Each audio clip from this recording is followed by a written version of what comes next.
Assalamu alaikum students. I am your physics instructor Sayyid Rabeed from VTutions.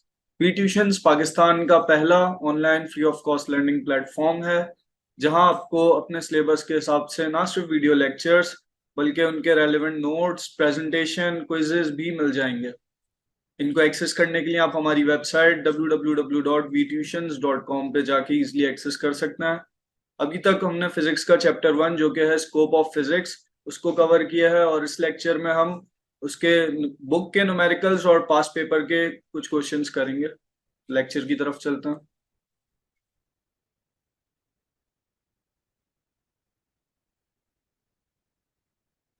ये book के ही अंदर पहला question है। इसमें कह रहे हैं find the area of rectangular plate having length. ये लेंथ दी हुई है और ये विड्थ दी हुई है इसकी। अच्छा, रेक्टेंगुलर कोई भी एरिया फाइंड करने के लिए हम क्या फॉर्मूला लगाते हैं? वो फॉर्मूला है हमारे पास लेंथ इनटू विड्थ। लेंथ दी हुई है और दूसरी विड्थ दी हुई है। विड्थ भी क्योंकि लेंथ ही होती है तो इन दोनों को मल्टीप्लाई करना है, लेकिन हमें वैल्यूज कुछ इस तरह से दी हुई है कि प्लस माइनस में दी हुई है। 21.3 प्लस माइनस 0.2 और विड्थ इसी तरह दी हुई है, आप देख सकते हैं यहाँ 9.80 प्लस माइनस 0.10। तो हम इसको इसी तरह सॉल्व करेंगे। अभी हमने फॉर्मूले में वैल्यूज यहाँ पुट की। नेक्स्ट स्टेप में इसको सॉल्व इस तरह करेंगे कि ये जो 21.3 है इसको हमने मल्टीप्लाई करवाया पहले इस 9.80 के साथ और फिर ये plus minus as it is आया। फिर इस 21.3 को 0.10 के साथ करवाया, फिर plus minus as it is आया। फिर ये 0.2 को करवाया 9.80 के साथ और फिर 0.2 को करवाया 0.10 के साथ। फिर इसको सिंपली हमने कैलकुलेट जब किया तो उसके आंसर्स कुछ इस तरह आए। 208.76 इस फर्स्ट ब्रैकेट का आंसर आया मल्टीप्लाई होकर, plus minus as it is आ गया। सेकंड ब्रैकेट का आंसर 2.13। बिल्कुल इसी तरह थर्ड ब्रैकेट का आंसर ये 1.96 आया। ओके, फिर नेक्स्ट इसको प्लस किया तो 4.09 आया। अच्छा, उसके बाद इन दोनों को राउंड ऑफ किया गया। राउंडिंग ऑफ को लास्ट लेक्चर में बताया था। क्योंकि ये 208.78 है तो अगर हम इस 8 को राउंड ऑफ करें तो यहाँ 208.8 आ जाएगा और फिर उसको भी राउंड ऑफ करें तो उसको 209 कर दिया हमने, डेसिमल हटा दिया इधर से। बिल्कुल इसी तरह ये 4 से क्लोजेस्ट है क्योंकि यहाँ 0 आ रहा है तो हमने उसको 4 ले लिया सिर्फ। जस्ट ये आंसर हो गया हमारा। नेक्स्ट क्वेश्चन में हमें कह रहे हैं calculate the circumference of circle of radius. Circle का एक रेडियस दिया हुआ है 3.5 सेंटीमीटर, उसका सर्कमफेरेंस मालूम करने को कह रहे हैं। और एक और सर्किल का, इसी के बी पार्ट में एक और सर्किल का एरिया फाइंड करने को बोल रहे हैं जिसका रेडियस हमें चेंज दिया गया है जो क्या है 4.65। तो सर्कमफेरेंस का फॉर्मूला है 2πr। सर्कमफेरेंस जैसे कि लेक्चर में भी बताया था कि सर्किल की आउटर बाउंड्री होती है, तो सर्कमफेरेंस का फॉर्मूला 2πr बनता है। इसमें वैल्यूज हमने जस्ट पाई की वैल्यू पता ही होती है हमें और कैलकुलेटर में भी पाई बटन होता है, तो पाई की वैल्यू पुट की और आर जो हमें गिवन था वो पुट किया, इसको कैलकुलेट किया, इसका आंसर आ गया सिंपली। बिल्कुल इसी तरह जो एरिया का फॉर्मूला है वो होता है पाई आर स्क्वायर। जो सर्किल के इनर एरिया का पूरा फॉर्मूला होता है वो होता है पाई आर स्क्वायर। तो जस्ट इसमें अगेन हमने रेडियस की वैल्यू पुट करनी है और हमारा आंसर आ गया। रेडियस को स्क्वायर करना है और मल्टीप्लाई करवा देना है पाई की वैल्यू के साथ।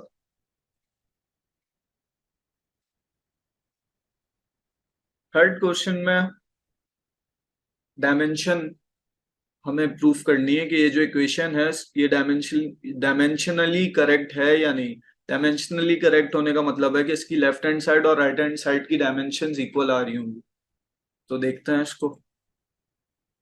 अच्छा, यहाँ हमारे पास ये डेटा टाइप का बनाया हुआ है कि हमारे पास जितने भी वेरिएबल्स हैं, जैसे वी आई है, वी आई की डायमेंशन होती है क्योंकि ये वेलोसिटी होती है वी आई, उसकी डायमेंशन होती है लेंथ।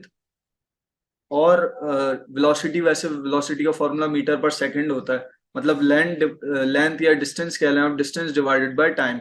तो इसी तरह डिस्टेंस या लेंथ का डायमेंशन एल बन गया और टाइम का टी, क्योंकि टी डिवाइड में था तो यहाँ टी इनवर्स आ गया, तो वी की इस तरह डायमेंशन बनी हमारे पास एल टी इनवर्स, एस की डायमेंशन एल।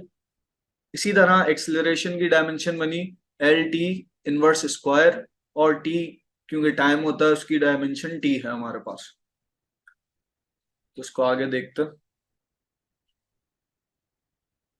अच्छा, यहाँ लेफ्ट हैंड साइड की, क्योंकि लेफ्ट हैंड साइड पे हमारे पास जस्ट एस है तो इसकी डायमेंशन एल बन गई।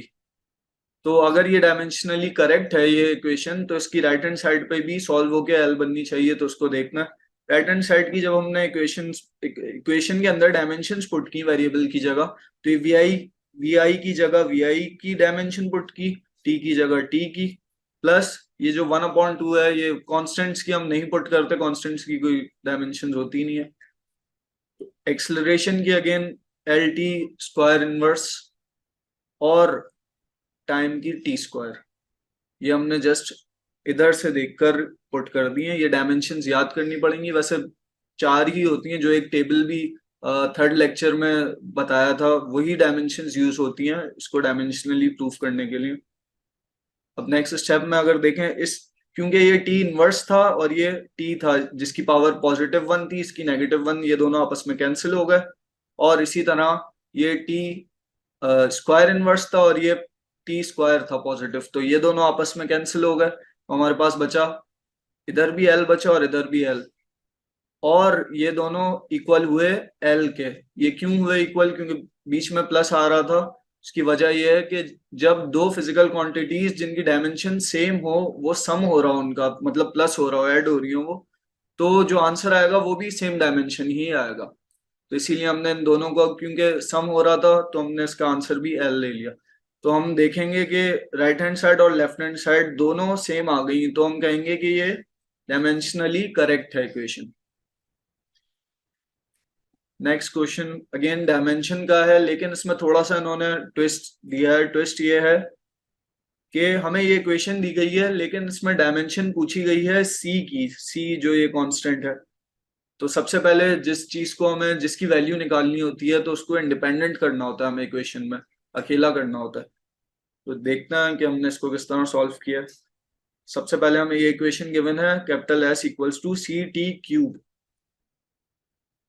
सबसे पहले हमने सी को इंडिपेंडेंट किया। सी को इंडिपेंडेंट करने के लिए हमने टी को उधर एस के साथ भेज दिया डिवाइड में, तो हमारे पास कुछ इस तरह इक्वेशन बन गई।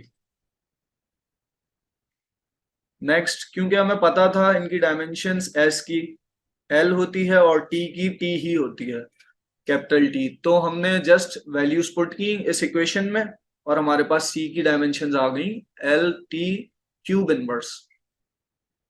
बहुत सिंपल क्वेश्चन है।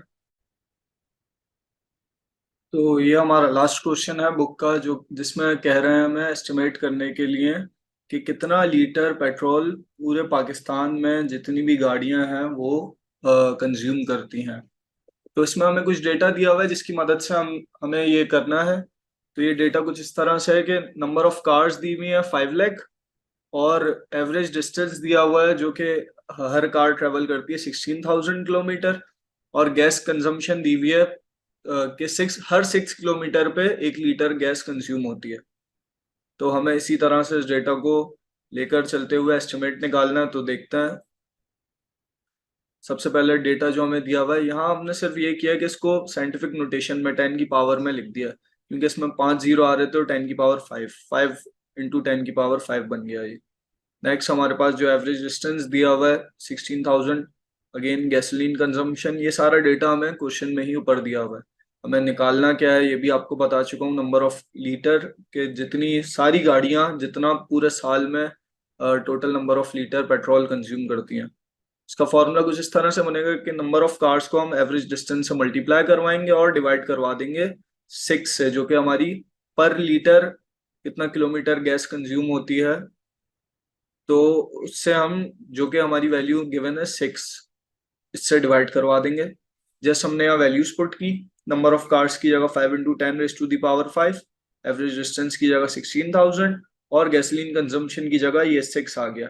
तो हमारा आंसर कुछ इस तरह आया, जिसको हमने कन्वर्ट किया साइंटिफिक नोटेशन में। अगेन अभी क्योंकि हमें ये पूरा नंबर दिया हुआ है विदाउट डेसिमल, तो ये बात अंडरस्टूड है कि इसके एंड में डेसिमल पॉइंट है। तो अगर हम चाह रहे हैं कि 2 नंबर बाद हम यहाँ डेसिमल लगा दें, तो इसको हमें ये सारे डिजिट जम करवाने पड़ेंगे।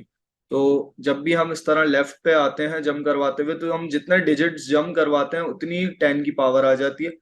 तो हम अगर यहाँ से आए 1 2 3 4 5 6 7 8, 8 डिजिट्स हमने जब इसको जम करवाया तो 10⁻⁸ हो गया, और ये 13.33 बन गया। पॉइंट हमारा यहाँ आ गया, तो ये हमारा आंसर हो गया। नेक्स्ट हमारे पास पास्ट पेपर का क्वेश्चन है। अच्छा, पास्ट पेपर में इसके ज्यादा क्वेश्चन नहीं आए हुए, सिर्फ डायमेंशन के 2 क्वेश्चन आए हुए हैं पिछले लास्ट 10 ईयर में। लेकिन यू नेवर नो, बुक के क्वेश्चंस करना भी जरूरी था, आ भी सकते हैं। अच्छा, तो ये हमें एक इक्वेशन दी हुई है, हमें प्रूफ करना है कि डायमेंशनली करेक्ट है या नहीं। डायमेंशनली करेक्ट प्रूफ करने के लिए दोनों तरफ इक्वल आना चाहिए, जस्ट हमें जैसे अभी पीछे क्वेश्चन में बताया था। तो यहाँ एफ फ्रीक्वेंसी है, एल लेंथ है, length of string, T tension in the string, और मास एम ये मास नहीं है एक्चुअली, ये मास डेंसिटी है, जिसको मास पर यूनिट लेंथ भी हम बोल सकते हैं। तो नेक्स्ट हमारे पास डायमेंशन ऑफ टी है।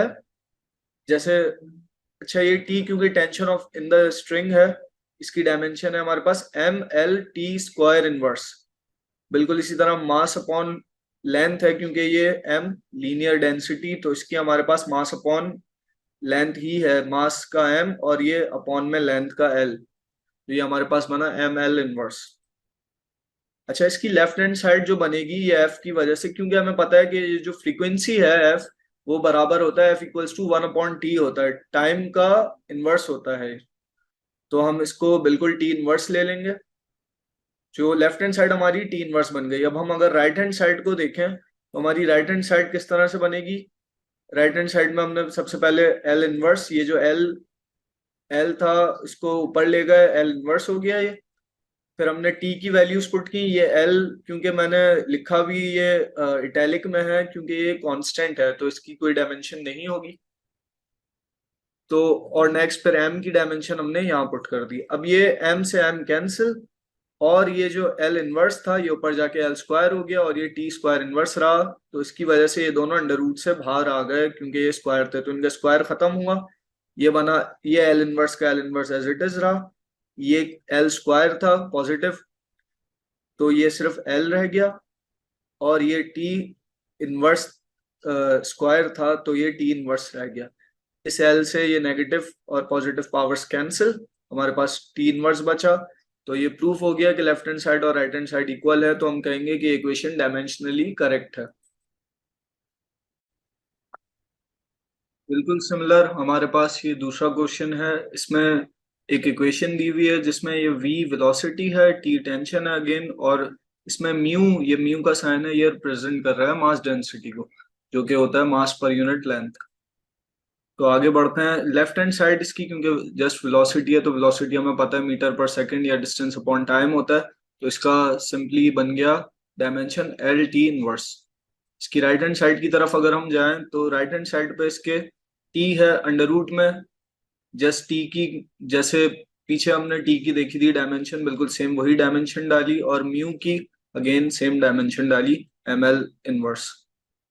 ये एम से एम कैंसिल, ये ऊपर जाके एल स्क्वायर हो गया, और ये टी स्क्वायर इनवर्स था, स्क्वायर्स की वजह से ये अंडर रूट से बाहर है, तो ये हमारे पास एल बचा, और ये टी इनवर्स बचा। तो हम देख सकते हैं कि ये दोनों डायमेंशंस इक्वल आ गई हैं, तो हम कह सकते हैं कि क्योंकि इनकी लेफ्ट हैंड साइड और राइट हैंड साइड इक्वल है, तो ये इक्वेशन डायमेंशनली करेक्ट है। उम्मीद करता हूँ आपको लेक्चर समझ आया होगा और इंटरेस्टिंग लगा होगा। इसके अलावा आप, अगर आपके कोई भी क्वेश्चंस हैं इस लेक्चर के हवाले से या किसी भी हवाले से, तो आप उनको पूछने के लिए हमारी व्हाट्सएप कम्युनिटी ज्वाइन कर सकते हैं। और यूट्यूब चैनल तो उम्मीद है आपने अब तक सब्सक्राइब कर लिया होगा, और दीगर सोशल मीडिया प्लेटफॉर्म्स पर भी हमें रीच कर सकते हैं आप।